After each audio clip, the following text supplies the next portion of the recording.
There's a moment when the mask slips. You see them for who they really are.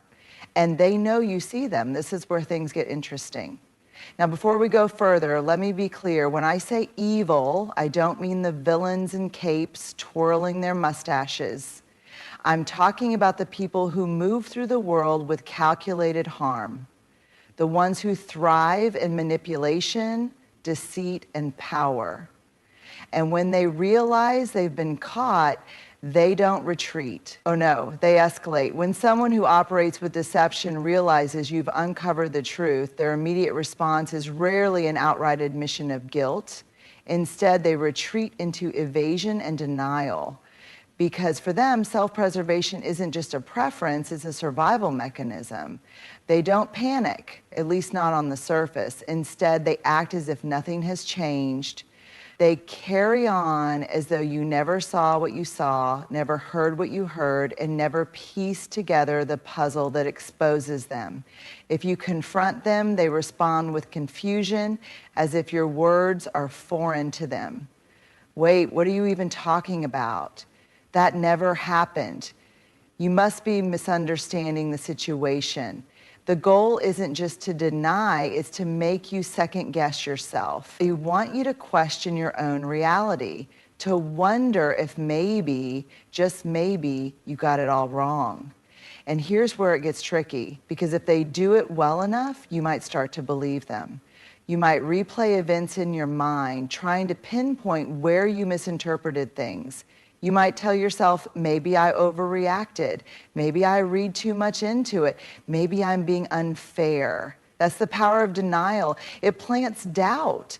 And doubt is a slow poison, the art of gaslighting. At its core, evasion and denial are often laced with gaslighting, a tactic designed to make you feel unstable or irrational for even bringing up the truth. They don't just deny facts, they deny your ability to perceive reality correctly.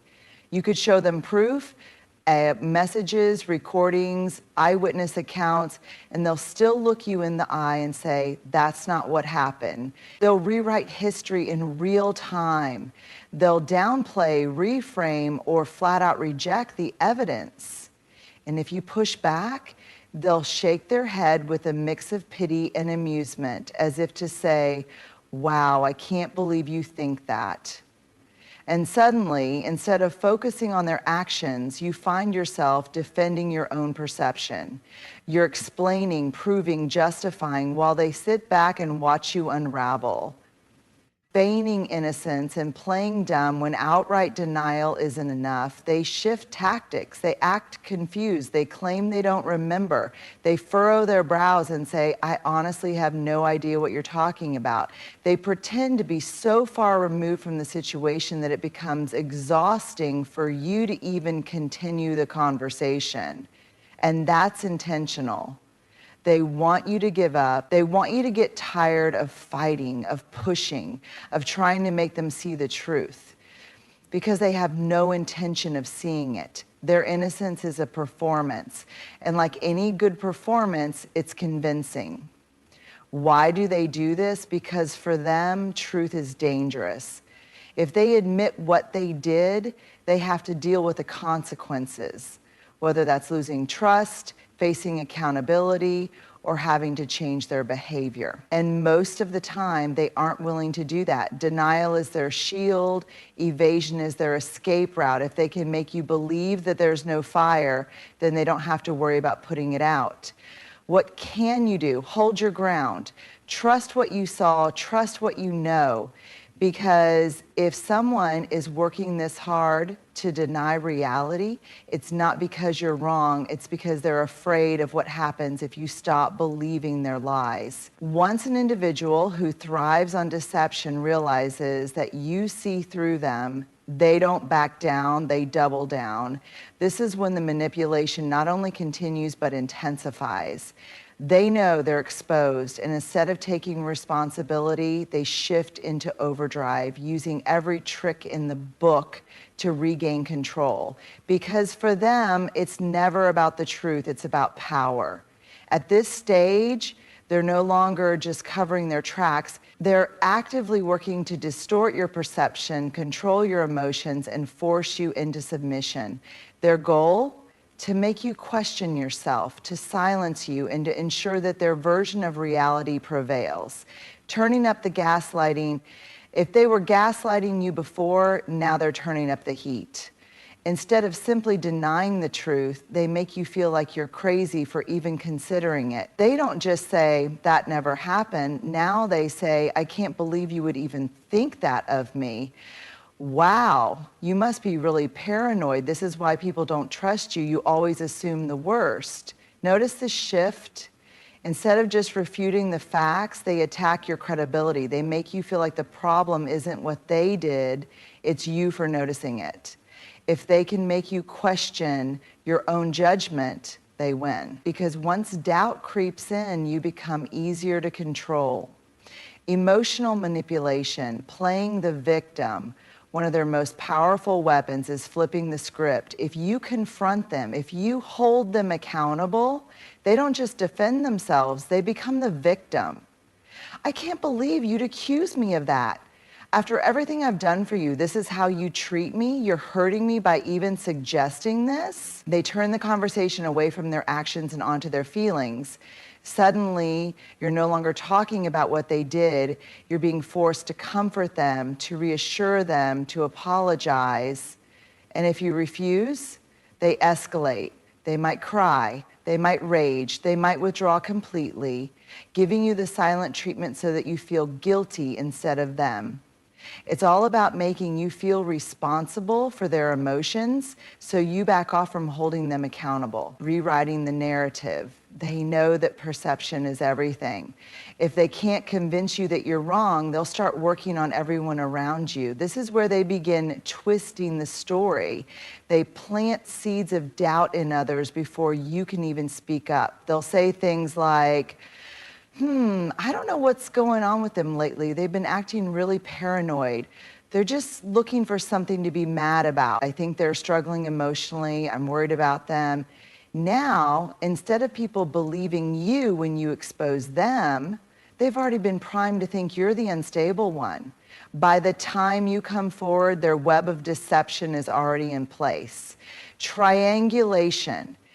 Pitting people against each other. If they really want to maintain control, they won't just manipulate you, they'll manipulate others to fight their battles for them. They'll go to mutual friends, family members, or colleagues and create division.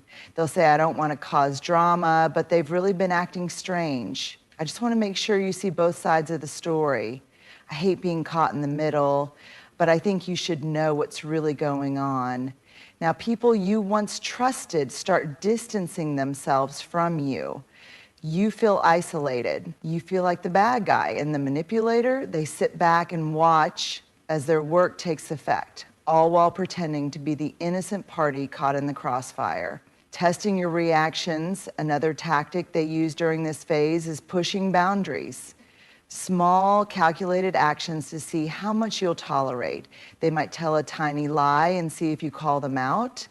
They might make a subtle insult disguised as a joke. They might take a small risk to see if you're still paying attention.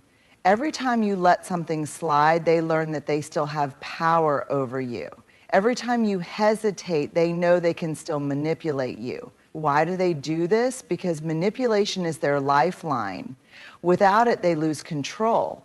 And losing control means facing the truth, something they will do anything to avoid. They manipulate because it's how they survive. Because deception is their armor, and if you break through it, they have nothing left. What can you do? Stay grounded. Stay firm. Trust your intuition. Recognize their tactics for what they are. Don't engage in their mind games. Seek support from people who truly know and believe you. Most importantly, don't let them rewrite reality, because once you see the truth, you can't unsee it, and no amount of manipulation can change what you know deep down. When people who operate through deceit, manipulation, and control realize they've been exposed, they don't take accountability. Instead, they reach for one of the most effective shields in their arsenal, the victim card. They don't just deny wrongdoing. They don't just evade responsibility.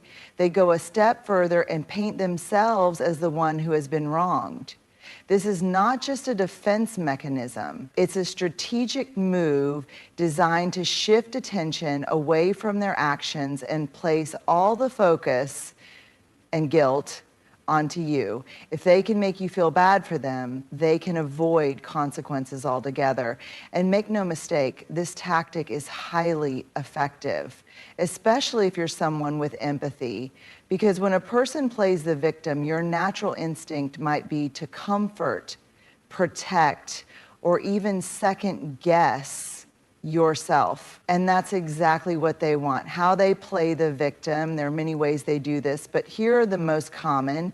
1, emotional outbursts and feigned hurt when confronted with their actions.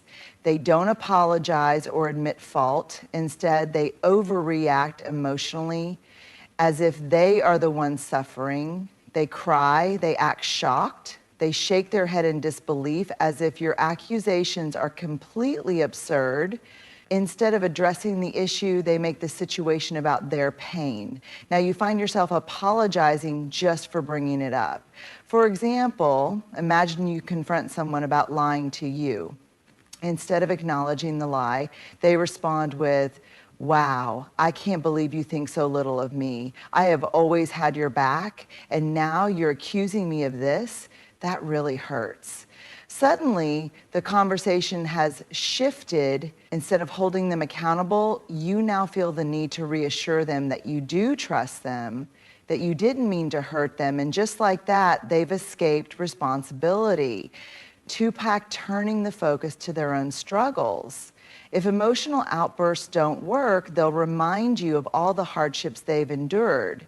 "You know, I've been really stressed lately. Why would you add to that? I've had such a hard life and now you're attacking me too. I can't believe you're treating me like this after everything I've been through." By doing this, they position themselves as the real victim. If they can remind you of their struggles, they hope you'll feel guilty for making things worse. They make you feel like confronting them is unfair, as if you're being cruel for expecting accountability.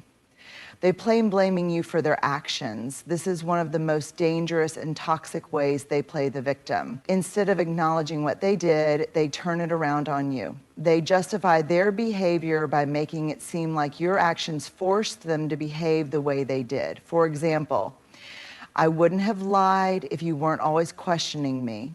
If you were more supportive, I wouldn't have had to go behind your back.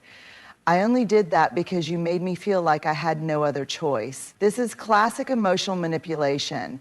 They shift the blame onto you so that they never have to take responsibility for their own behavior. And if you fall for it, you might even end up apologizing to them for something they did wrong. 4, recruiting sympathy from others, the smear campaign. If they sense that you're not buying into their victim narrative, they'll take it to the next level. They'll start telling other people that they are the victim. They'll go to mutual friends, family, or colleagues and say things like, "I don't know what's wrong with them lately. They've been treating me so badly. I tried so hard, but I guess nothing is ever good enough for them. I just wish they could see how much this is hurting me." By doing this, they make sure that when you finally speak up, people already see you as the aggressor.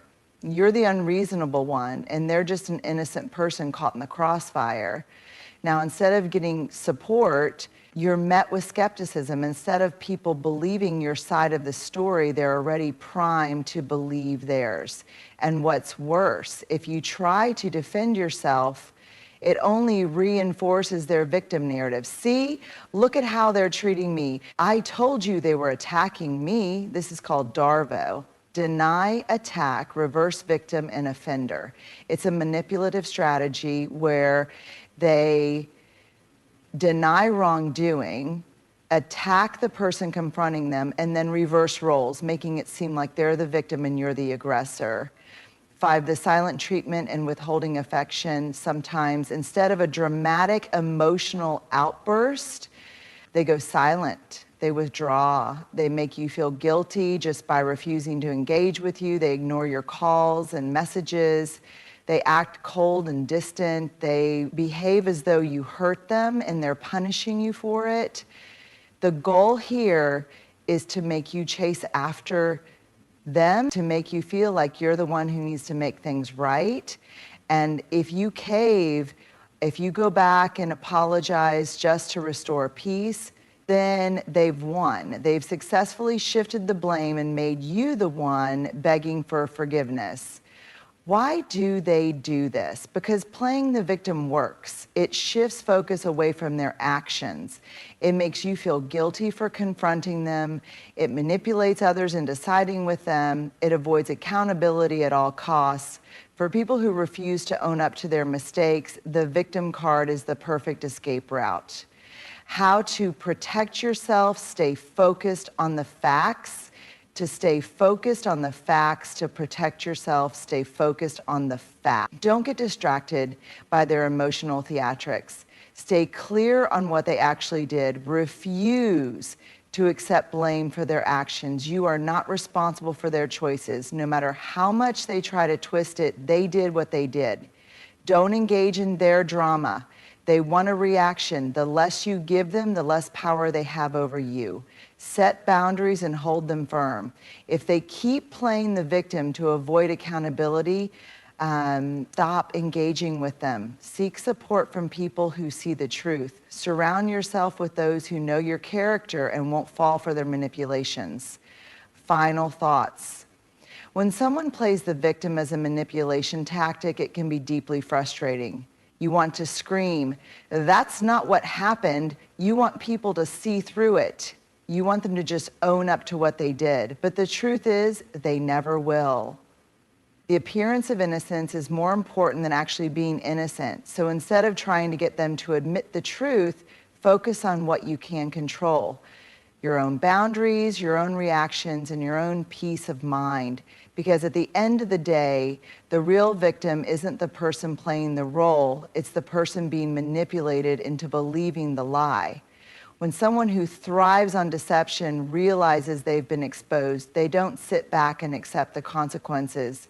No, they fight back, but not with the truth. They fight with lies, manipulation, and a carefully orchestrated smear campaign. Smearing your reputation is their way of regaining control, because if they can't convince you that you're wrong, they'll work to convince everyone else. Their goal isn't just to protect themselves, it's to destroy your credibility. If they can make others doubt you, then it won't matter what the truth is, because in their world, perception is more powerful than reality. Why do they do this? A reputation smear isn't just an act of revenge, it's a survival tactic. They know that the truth threatens their image, their control, and their ability to manipulate people. So instead of defending themselves against your accusations, they go on the offensive. This is classic DARVO, deny, attack, reverse victim, and deny what they've done, attack you for daring to call them out, reverse the roles. Now they're the victim and you're the villain. And they don't just do this quietly. They make sure their version of the story is the first and loudest one that people hear. How they smear your reputation. Smearing your reputation isn't just about spreading lies. It's about planting seeds of doubt, isolating you, and making sure others question your character before you even get the chance to tell your side. Here's how they do it. 1, spreading lies and twisting the truth. They don't just make up outrageous stories about you. Instead, they take small grains of truth and twist them until they become weapons.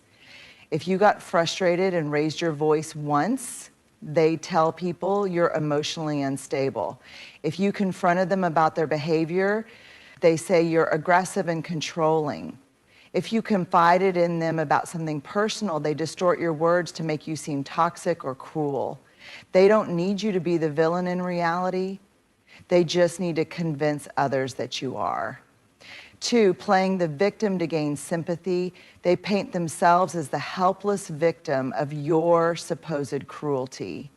I don't know what happened to them. They just turned on me. I tried so hard, but I guess nothing was ever good enough. I just want peace, but they keep attacking me. Now, instead of people questioning them, they start pitying them. And once someone feels sorry for them, they become much more likely to believe whatever lies they're told.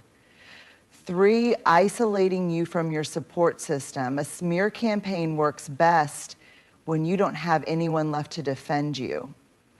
So they start turning people against you before you even realize it's happening. They reach out to your friends, coworkers, or family members before you do. They frame the situation in a way that makes it seem like they're concerned about you. They create tension between you and others so that when you finally tell your side, people are already skeptical. Now, instead of getting support, you get cold shoulders and judgmental looks. You feel alone, misunderstood, and exhausted. And that's exactly what they want. 4, passive, aggressive social media posts. They won't always smear you directly. Sometimes they do it indirectly using vague but pointed messages. Some people will do anything to hurt others. Just remember, karma is real. Nothing